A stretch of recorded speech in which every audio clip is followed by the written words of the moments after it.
You are what you eat. I read this as a teenager in my school canteen, and I didn't really understand it until I didn't have to adopt an endometriosis, PCOS, and an Ehlers-Danlos syndrome friendly diet. Food is a large contributor to how we feel, not just physically, but emotionally too. And if you have medical conditions, then expect this to hold true far more than we give it credit for. I was always a careful eater. I never overate or had a great sweet tooth. But even then, I didn't restrict what I ate. I just ate in moderation. It was October 2015 when one day I couldn't stand, let alone walk, when I couldn't chew on my toast without losing my breath, when I was having sudden drops in blood pressure, when I was facing 18 months of incorrect diagnosis and a bunch of steroids. It was then that I decided it was time to do whatever I could to feel better, and diet was the first thing that came to mind. In April 2017, I was eventually diagnosed with hypermobile Ehlers-Danlos syndrome, EDS, along with POTS, which is postural orthostatic tachycardia syndrome, and fibromyalgia. I had a diagnosis. What an incredible feeling that was. Anyone who has had to struggle to get a diagnosis will relate to this feeling. I now added Ehlers-Danlos syndrome, POTS, and fibromyalgia to my list of medical conditions, which already had endometriosis, adenomyosis, and chronic fatigue syndrome on it. But now, what do? Do you let the feeling of pity take over, or do you work with this challenge and tackle what's in your control? I couldn't just be dependent on medication, which was making me feel worse than I already did.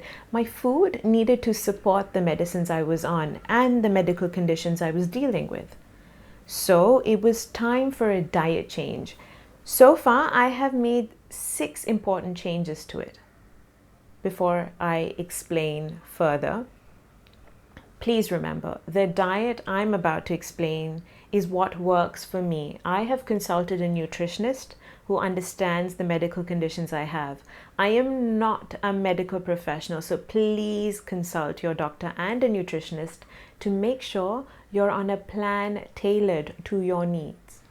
Now, let's make one thing clear. A change in diet wasn't going to eliminate endometriosis or Ehlers-Danlos syndrome or any of the other conditions I have.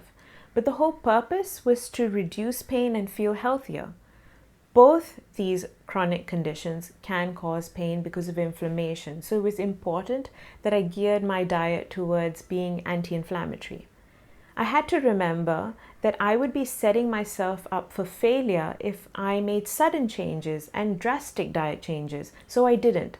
I eased myself into my list of changes, and here's that list. The first was a gluten-free diet. As I briefly mentioned before, with my sudden Ehlers-Danlos syndrome flare-up, chewing was tiring me out. And I had been reading for a while that eliminating gluten has helped some endometriosis patients too. Although no study has proven this, but for me it wasn't worth getting tired over gluten and undereating. Gluten is anything with wheat, barley, or rye, and I love bread, pasta, having an occasional piece of cake. In fact, self-raising flour has gluten added to it too. Oh, how can I forget? I love biscuits. If you've been brought up on biscuits, then you'll know what love I am talking about. So this was going to be a tough challenge for me. With the reduction of this form of carbohydrates, I went through withdrawals. Migraines just wouldn't stop, but I kept at it. Over time, my withdrawal symptoms disappeared, and most importantly, since eliminating gluten, I feel lighter, less bloated for sure, and there has been a significant change with my endo belly issues. But what did I replace gluten with? I love having roti with Indian food, but that's usually made of wheat. So I replaced my wheat roti with mixed flour roti. The mixed flour was jowar, which is sorghum, bajra, which is millet, and makai, which is cornmeal. It's more filling and nutritional than a regular wheat roti, and definitely easier to chew for me. I also switched to gluten-free bread, which is usually made of buckwheat. I also have pasta made of buckwheat. I've added quinoa and brown rice to my diet, which is great in a salad or with Indian food. Eliminating gluten has meant a reduction in fiber intake, and with bowel endometriosis, it's almost madness if you're to apply pressure on your bowels when on the toilet seat. So to help me from this issue, I started taking psyllium husk, a natural laxative made from the husks of the Plantago ovata plant's seeds. It's also a form of fiber. So taking a couple of spoons of this with warm water 4 to 5 times a week at night has made sure that I'm not troubled with the reduction in fiber. Number 2, reducing dairy and non-vegetarian food. I prefer to stay away from anything that adds foreign hormones to my system. Endometriosis, adenomyosis, and PCOS are all hormone-driven medical conditions. And it has never made any sense to me that I keep anything in my diet that adds to the already complicated situation. In dairy, if I really need to that day, I do have yogurt because it's a probiotic and helps to create a healthy digestive system and improves the immune system. I do avoid yogurt at night as it adds congestion in my chest, making it tougher for me to lie straight and sleep. Oh, and another time that I do cheat with dairy is when I have my afternoon black tea in which I put 2 tablespoons of milk. Soon I'm going to try almond milk and see how that goes, which I am feeling quite skeptical about. Okay, I have egg whites around 3 times a week because in India we get organic, free range and hormone-free eggs. Plus it's a good source of protein which my body lacks. Now, what we don't have access to in India is organic fish or chicken. Well, nothing that I have come across so far. We are promised hormone-free chicken, but I think it's probably been over 10 months now since I've had any, and it feels better that way. As for red meat, I'm not a red meat eater, so this doesn't affect me, but red meat is discouraged for endometriosis patients because it has been associated with higher levels of estrogen, which we know encourages the disease.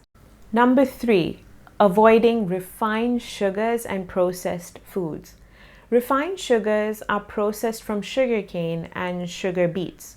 All this is chemically manufactured. The same goes for processed foods, which are foods that have a long shelf life. They are our convenience foods, such as tinned and frozen foods. They've been processed with additives, preservatives, are high in salt, sugar, and oil. And so any food that is processed and has refined sugars tends to be low in nutrient value, low in fiber, high in sugar, high in fat, and very importantly, are believed to promote pain. Now, who needs that, right? Moving on to number 4, increase of fluids. I now drink more water than I used to. It helps to flush toxins out faster. So no, I don't go crazy and drink 3 or 4 liters a day, but I do try my best to complete my 2 liters a day. I also have herbal tea once a day. My favorites are mint tea, which helps in digestion, and ginger turmeric tea, because both ginger and turmeric are anti-inflammatories and have antioxidants. I always get my teas from Bushwick Tea. They've kindly offered to give a 10% discount to all of you on any of their organic teas if you use my code. The link and the discount code is in the description box below. Number 5, increasing low FODMAP fruits and vegetables. This has been quite a new discovery for me. So a low FODMAP diet promotes foods that are less gassy, easier to digest, reduce pain, improve bowel habits, and reduce bloating. For example, vegetables such as cauliflower and asparagus are high FODMAP foods, whereas aubergine, spinach, capsicum are low FODMAP foods. So I haven't eliminated high FODMAP foods entirely, but I definitely eat it less often by replacing them with low FODMAP foods. Since this is a recent change, it will take time for me to understand how well it's working with my body.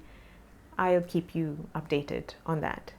But this is an area I feel that definitely requires a nutritionist's help. So please seek one out if you are looking to make such a change, because again, for me, I have multiple issues going on. So I have to adjust my vegetables based on the needs of all my conditions. Number 6, adding omega-3 fats. Omega-3 fats are known to have anti-inflammatory properties, which is exactly what I'm looking for. But the trouble is that we mainly associate high levels of omega-3 with fatty fish.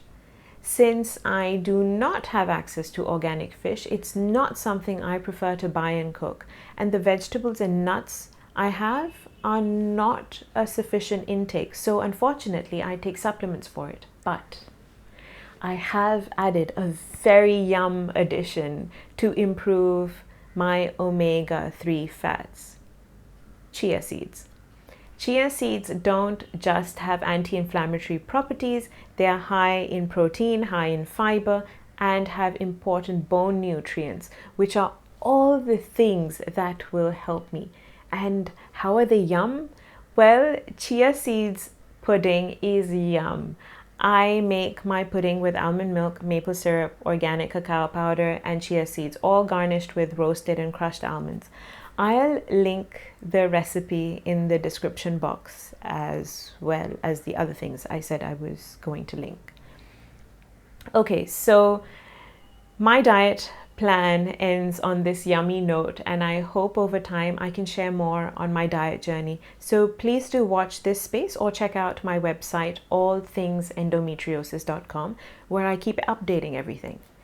If you have a diet plan that has helped you, then please share in the comments below. Also, please do like, share, and subscribe if you found this video helpful. Please do press the bell icon so that you don't miss out on any of my videos. Thank you so much for watching.